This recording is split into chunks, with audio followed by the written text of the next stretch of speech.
Usije ukasema hukuambiwa hii setting. Unajua mtu anaweza akawa anasoma message zako za WhatsApp bila wewe mwenyewe hata kujua. Na kitu kibaya zaidi, wewe mwenyewe ndo unaweza ukawa umempa hiyo access. Sasa hebu nikuonyesha namna gani unaweza kucheki kama mtu ameunganisha WhatsApp yako kwenye simu au kompyuta yake. Fungua WhatsApp kwenye simu yako, alafu bonyeza kwenye dots 3 upande wa juu kulia kama uko kwenye Android, au uje moja kwa moja mpaka kwenye settings kama unatumia iPhone. Alafu chagua sehemu iliyoandikwa linked devices.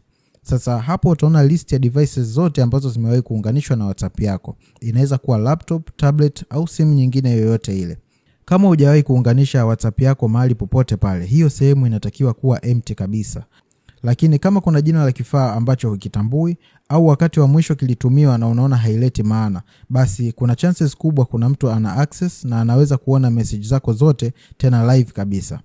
Sasa wewe usipanic, bonyeza tu hiyo device alafu bonyeza logout, na hicho kifaa kitakuwa disconnected instantly na WhatsApp yako haitatumiwa tena bila ruhusa yako.